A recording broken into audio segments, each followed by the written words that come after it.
Brent Garbutt is the new commissioner of the Greater Ontario Junior Hockey League, and there's been a lot of buzz over the last 24 hours as the league is looking to be reclassified into a Junior A organization. Right now, its official status is Junior B. Brent joins us now. Brent, give us some perspective on what this is really all about. Yeah, I think obviously it precedes my time. There's a long history here with the GOJHL and Junior B in this area of the province, but I think just kind of timing wise, in terms of some different regulations out there and conflicting ones in our opinion, I think just with the facts, the data, and the geography of it all, I think at the end of the day, we're just trying to be heard kind of on this topic. We'd like to think that if you hand someone a sheet of paper with our argument, that someone would look at it as an outsider with a very objective opinion and say, "Oh, why is this situation like this? It doesn't really make any sense." So that's kind of where we're going here. We're trying to get some support publicly for sure, as we believe at the end of the day, this is definitely affecting the individuals and our players and our communities within Southwestern Ontario the most. What are the direct benefits of Junior A status for the players, for the teams, as well as for the fans? Yeah, I think it could be seen as simple A versus B, but it kind of really is. I mean, when you're kid, I can remember growing up and everyone comparing where you play with your buddies. So, well, I played Junior A, I played Junior B. So even though some players and a lot of people within our footprint, and it is definitely the highest level of junior hockey below major junior within our footprint already. So some might say, well, that designation doesn't really matter, but to a lot of individuals, and whether it's higher levels outside our area that may not know our league as well, it does. And that's players are kind of chasing this A title or A designation.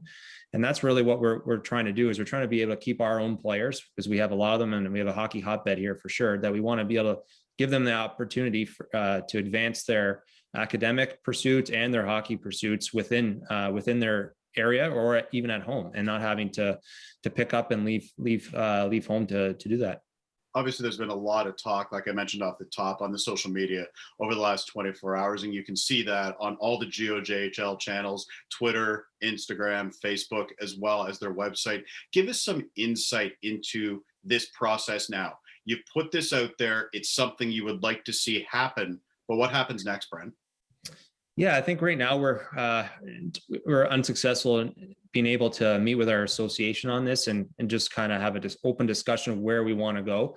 And I understand from their perspective, because they are in a difficult position, and there are a lot of politics involved in this. But one of our member teams did make a motion to go to their annual general meeting in mid-June in order to put this to our membership. But unfortunately, that was denied to move forward as well. So we're still working. We have some plans here of kind of next steps and things we're working on. But right now we're in the phase of kind of making awareness of what we really feel is a lack of inclusion for this area of the province. I mean, right across the country, anywhere there's junior hockey, there's Junior A in the CJHL, other than this massive triangle that we have from Listowel to Windsor to Niagara Falls, Fort Erie border. So that's a large area. We have the second largest registration of Hockey Canada players in the country, second in Ontario, second in Canada. I mean, that's a lot of people there that it's affecting.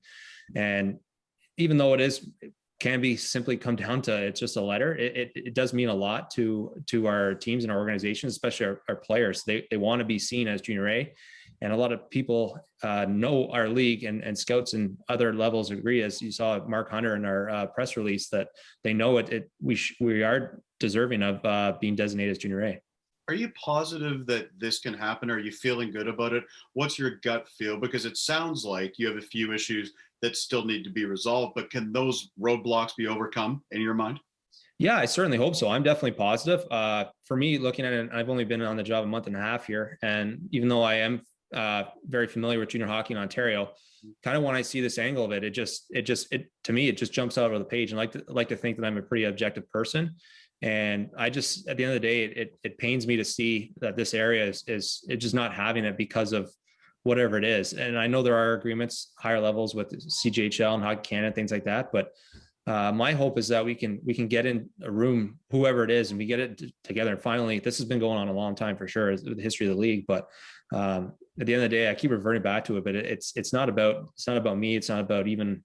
It's a little bit about our teams, but at the end of the day, it's about those communities of fans that come out and the players that that play in our league. That's definitely who it's about. And we want to give that, we believe it's fair opportunity to have an inclusive environment in terms of junior A across the country, that they should be allowed to have that opportunity. You can see on 519, if you go through YouTube or the website, we do tons of stories on GOJHL players going to the NCAA. Dixon Grimes, a goaltender with the Listowel Cyclones, a couple of years ago just signed with the Guelph Storm. So they are getting to the next level. But let's talk about the caliber, because a lot of these players, like you're saying, they are ready for those opportunities, and they're being developed in this league very well by the coaches and the teams. Can you speak to the level of play in the league? Yeah, absolutely. I think it's perfect time you asked that question. You just see NHL Central Scouting releasing their final skater rankings yesterday, and Logan Mailloux from the London Nationals ranked 23 in North America. I mean, right there, obviously he didn't play in Canada this year. He went over to Sweden, but for him to be there, that just shows the level that he could be drafted at, that the players are here. I mean, it's obvious. Players know themselves. How many players, whether it's close to 70,000 registered participants in Hockey Canada's footprint, they're all coming from here. Just we want them to be able to stay here till they meet whatever goal it is, that if they want to go to the OHL, the NCAA, U Sports, whatever it is, or a different league, whatever their plan is, we just want to keep them here as long as possible, that they can continue to develop, because that level of play is there. I strongly believe it's comparable to multiple junior A leagues within the CJHL, and definitely better than some of them. I feel strongly about that. If people see this interview, Brent, and they want to support what you're doing, I know there's a petition out there, but can you give us a little bit more details on that, exactly what that petition is? I saw today there's about 1,500 signatures as of the taping of this interview on there. How can people support you in this initiative?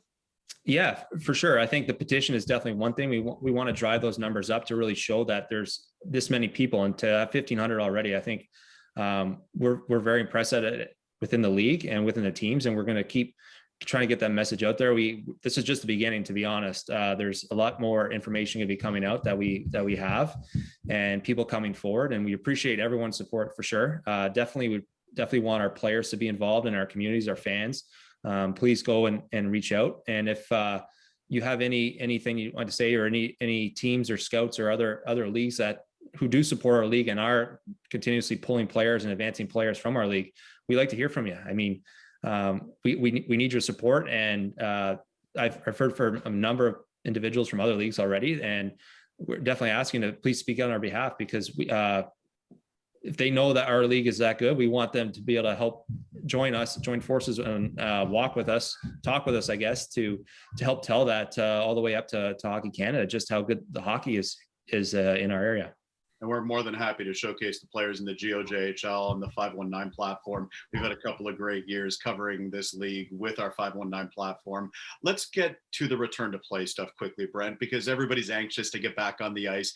And maybe you can't answer this question because there's still different factors at play, obviously, within Southwestern Ontario and the province. But what is the update on a potential season this fall?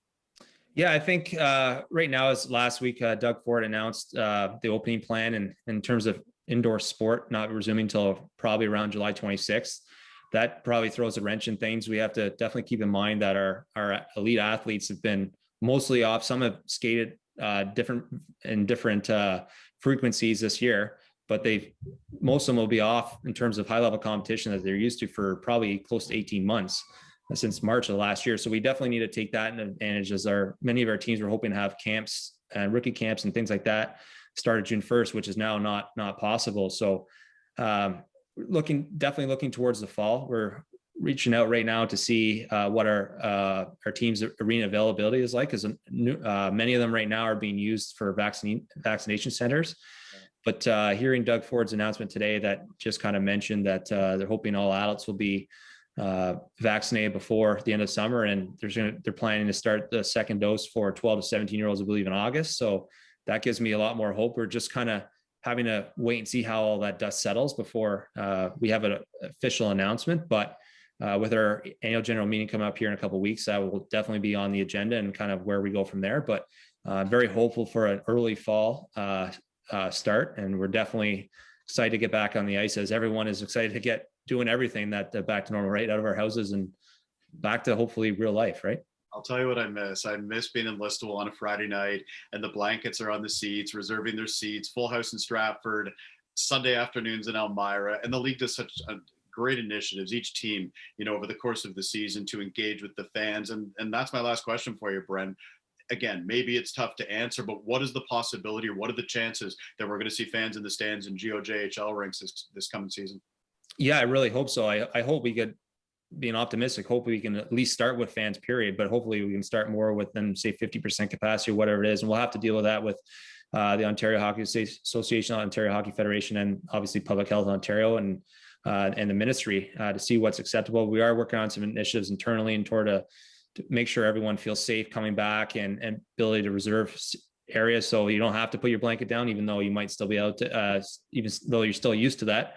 But we're working on things like that to make sure fans feel safe. And we definitely want them back. We want that atmosphere. And I'm sure many fans and people are eager to get out and do things. I know I am. I can't wait to get back in the rink, much like you. So we definitely appreciate all the coverage of our players in our league. And that's something hopefully that we won't have to worry about, because that's another example. If we can't have other people in the rink, we need to have these, we want broadcasts. Obviously that could probably be done, but